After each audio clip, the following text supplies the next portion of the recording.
Kemudian yang terakhir, jangan sekali-kali kita mengintervensi agama orang lain. Saya dulu pernah mendapatkan kiriman buku yang ditulis oleh Dr. Ala Abu Bakar. Judulnya Bible Membawa Petaka. Jadi kira-kira dia menilai Alkitab itu dari sudut pandangnya dia. Bagaimana kitab yang isinya penuh dengan kekerasan, fanatisme buta, anarkisme, inkuisisi, bahkan pembersihan etnis atau genosida, itu dijadikan kitab suci. Ini sumber petaka umat manusia. Kira-kira seperti itu. Nah, dia lupa pertama bahwa dia tidak memahami bagaimana kekristenan atau Yudaisme dan Kristen itu memahami teks kitab sucinya. Dan tentu itu di luar batas kepakaran dia. Nah, dia tidak bisa menggunakan cara pandang Quran untuk memahami Taurat atau Injil. Begitu juga sebaliknya. Satu contoh misalnya ketika dikatakan dia misalnya mengutip 1 Samuel pasal 15 ayat 3. Jadi pergilah sekarang, kalahkanlah orang-orang Amalek, tumpaslah segala yang ada padanya, dan jangan ada belas kasihan kepadanya. Bunuhlah semuanya, laki-laki maupun perempuan, kanak-kanak maupun anak-anak yang menyusu, lembu maupun domba, unta maupun keledai. Nah, ternyata di sini menceritakan ketika Raja Saul tidak melakukan perintah Tuhan untuk memusnahkan bangsa Amalek itu, Tuhan murka. Nah, itu dilihat konteksnya. Pertama, itu adalah masa transisi antara Sofetim kepada Melakim, sistem hakim-hakim, ya, kepada sistem kerajaan. Dan ketika itu digambarkan bangsa Israel, karena silau dengan bangsa-bangsa yang lain, dia memiliki keinginan untuk mengubah menjadi sistem kerajaan. Kalau sistem kerajaan otomatis itu adalah monarki, pewarisan kekuasaan dari orang tua kepada anaknya. Tetapi Tuhan membiarkan pilihan bebas mereka. Dan akhirnya ketika sistem hakim-hakim yang mungkin itu lebih baik daripada sistem kerajaan itu dilakukan, ternyata Saul tidak konsisten dalam melaksanakan itu. Sebagai seorang raja, tentu dia boleh mengangkat pedang untuk melindungi negaranya. Dan dia tidak melakukan itu. Jadi konteksnya bunuhlah, tumpaslah itu bukan dalam makna teks yang berlaku pada segala masa, segala konteks, segala zaman, segala ruang, segala waktu. Tidak. Itu adalah konteks historis ketika menghadapi bangsa Amalek. Apa kasusnya Amalek harus ditumpas? Ini harus dilihat lebih lanjut lagi. Dan kesalahan Saul adalah dia tidak menggunakan penegakan hukum sebagai seorang raja di masa perang. Itu tidak berlaku sekarang. Nah, jadi yang seperti ini tidak bisa diintervensi oleh orang lain seperti buku ini. Begitu juga di dalam Kristen, kita tidak punya hak untuk misalnya kita harus menyuruh mengubah kitabnya orang lain. Tidak punya hak untuk itu. Biarlah itu ada di dalam masing-masing agama, dengan ulamanya masing-masing, dengan teolognya masing-masing, karena itu bukan kewenangan kita dan bukan kompetensi kita. Nah, semoga apa yang saya sampaikan itu bisa menjadi bahan masukan bagi kita semua untuk menghadapi hingar-bingar hubungan polemik agama-agama yang sangat menyebalkan ini. Dan ini bukan masa depan Indonesia apabila kita tidak beranjak kepada pendekatan yang lebih dialogis dengan hormat kepada perbedaan, bahkan merayakan perbedaan itu. Shalom Aleichem Beshem Hamasyah. Saya pernah dikirimi ayat-ayat yang mendorong peperangan di Injil. Misalnya dalam Matius ayat 34 ada pernyataan Tuhan Yesus, "Jangan kamu menyangka bahwa aku datang untuk membawa damai di atas bumi. Aku datang bukan untuk membawa damai, melainkan pedang." Lalu dalam Lukas ayat 51, Tuhan Yesus bersabda, "Kamu menyangka bahwa aku datang untuk membawa damai di atas bumi? Bukan, kataku kepadamu, bukan damai, melainkan pertentangan."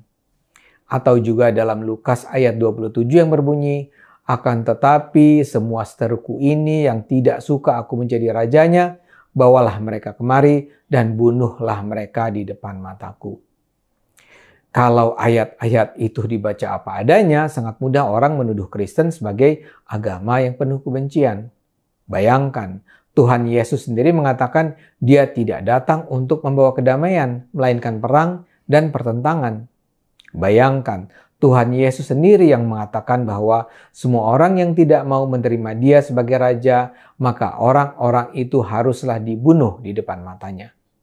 Jadi kembali saya katakan, baik Al-Quran maupun Injil mengandung muatan yang bila ditafsirkan dengan cara sempit bisa membawa umat Islam dan Kristen menjadi orang-orang yang siap berperang dan membunuh.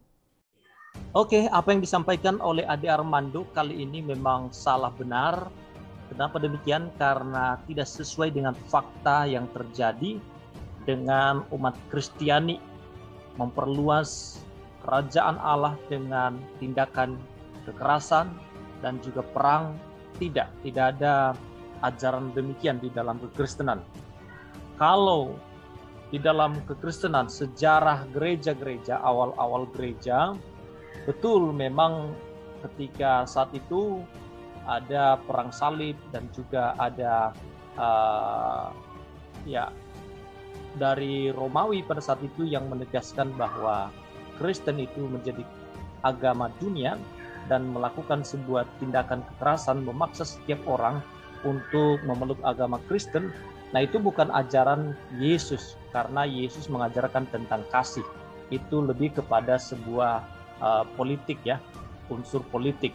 Nah, kenapa saya katakan demikian? Karena seharusnya kita melihat gambaran besar dari sebuah ajaran, kita perhatikan siapa nabinya, siapa tokoh sentralnya, bagaimana dia hidup, karena itu representasi dari ajaran yang mereka bawa.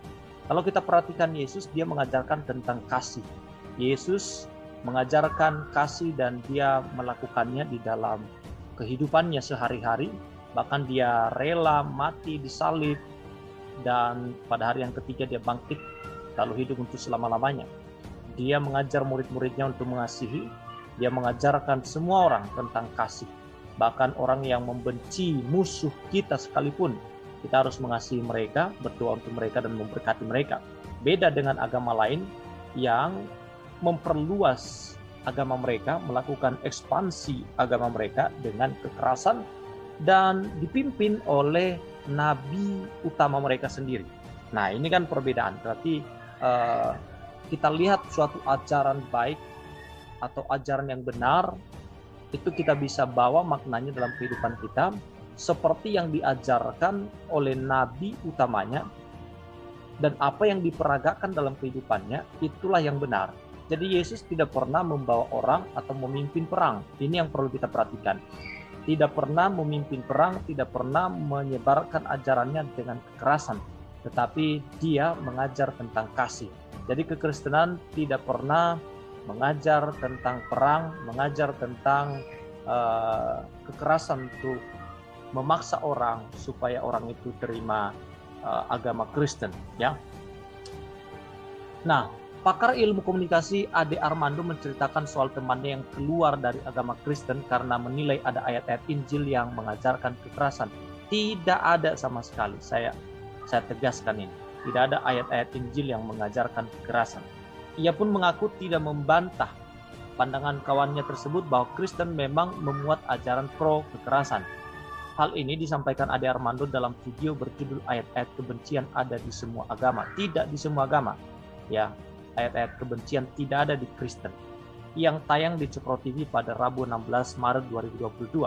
Awalnya Ade Armando menyinggung soal videonya sebelumnya yang membahas soal kritikan kepada pendeta Saifullah Ibrahim yang meminta Menteri Agama menghapus 300 ayat dalam Al-Quran karena memicu hidup toleransi, intoleransi, radikal, dan kebencian kepada non-Muslim. Kalau ada oknum pendeta, oknum Kristen yang menyerang atau memaksa orang untuk menerima agamanya, itu bukanlah ajaran Kristus. Ajaran Kristus adalah ajaran kasih. Kasihilah sesamamu manusia. Ya, kasihilah Tuhan Allahmu seperti kamu mengasihi dirimu sendiri, dan kasihilah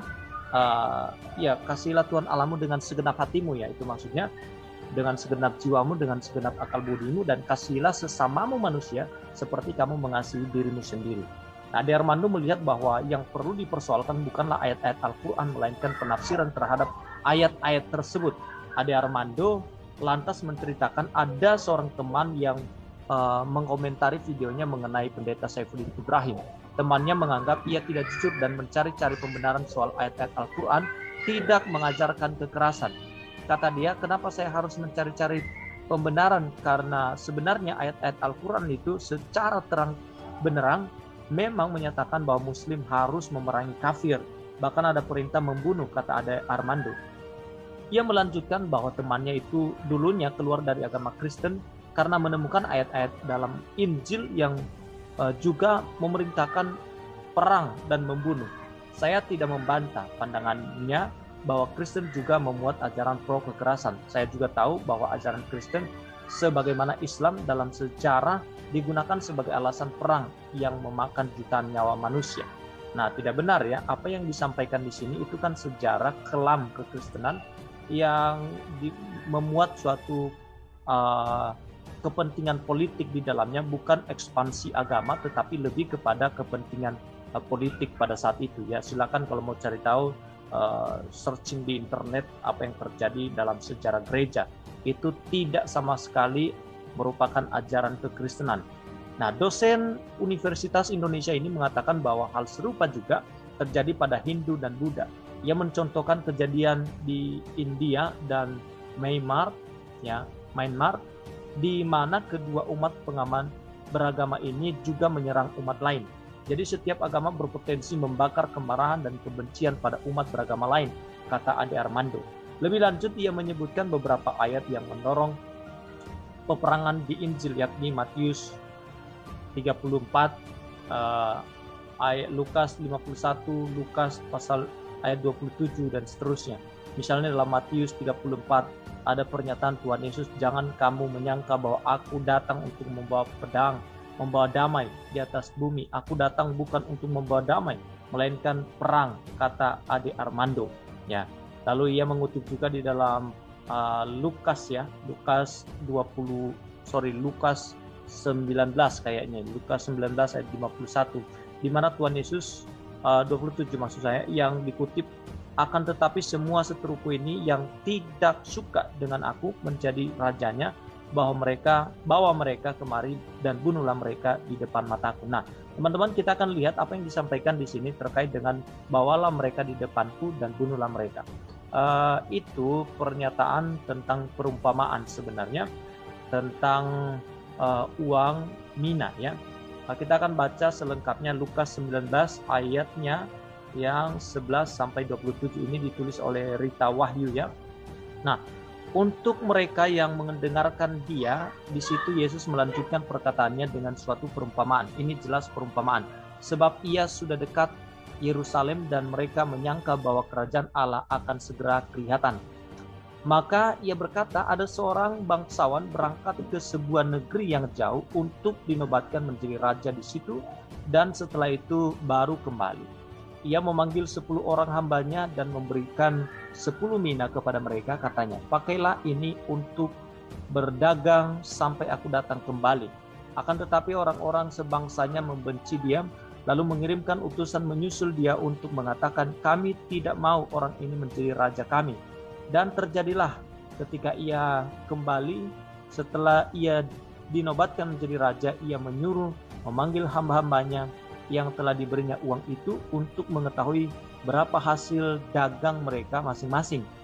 Orang yang pertama datang dan berkata, Tuan, mina Tuan yang satu itu telah menghasilkan 10 mina. Katanya kepada orang itu, baik sekali perbuatanmu itu, hai hamba yang baik. Engkau telah setia dalam perkara kecil, karena itu masuklah, terimalah kekuasaan atas 10 kota. Datanglah yang kedua dan berkata, Tuan, mina Tuan telah menghasilkan 5 mina.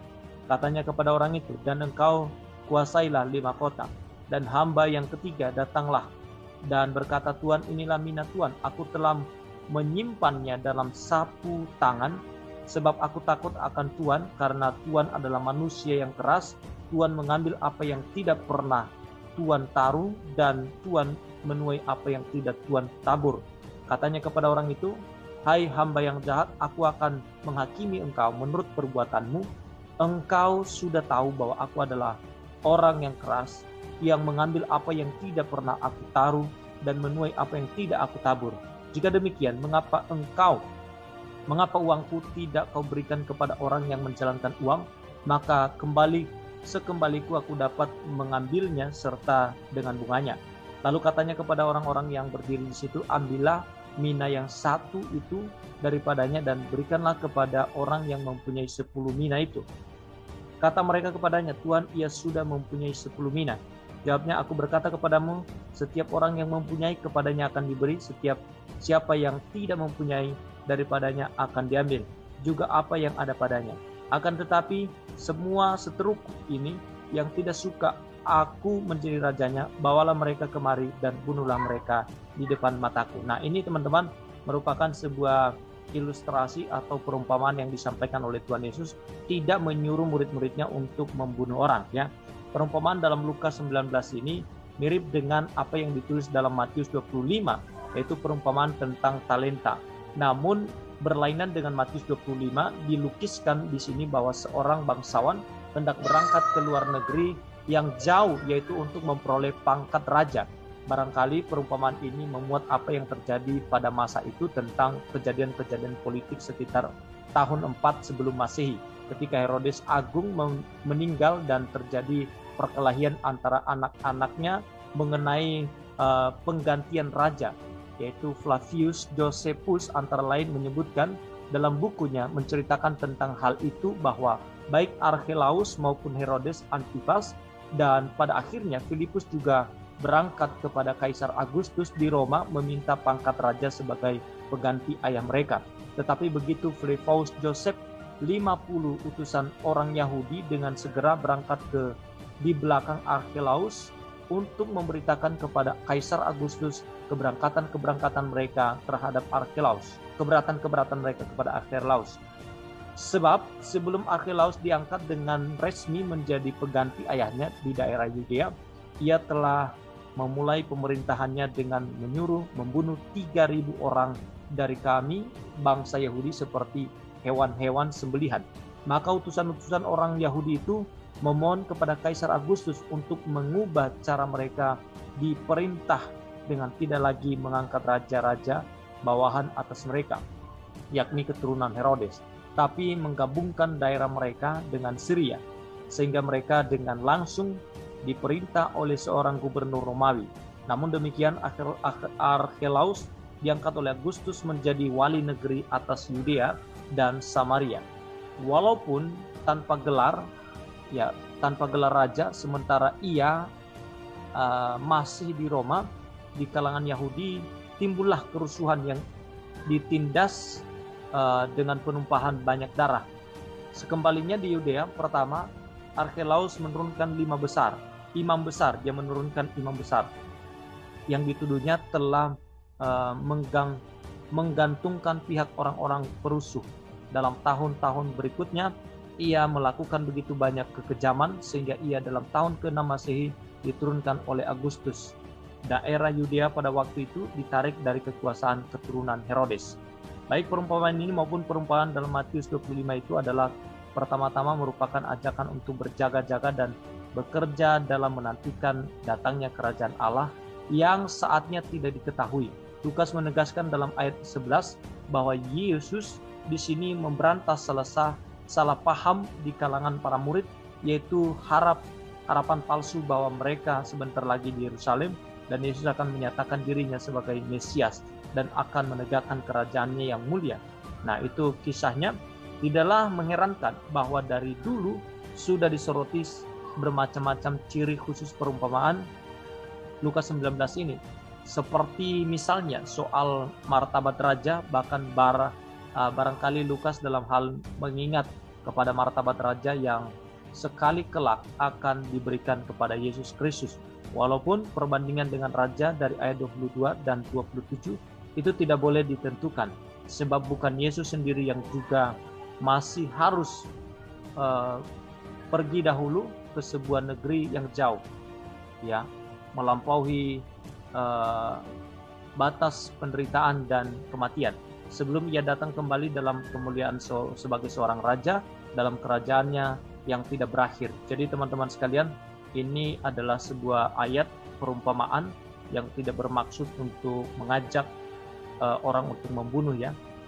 Ayat-ayat penghabisan dari perumpamaan ini, uang 1 mina yang tidak dijalankan oleh hamba ketiga diberikan kepada hamba yang justru mempunyai paling banyak.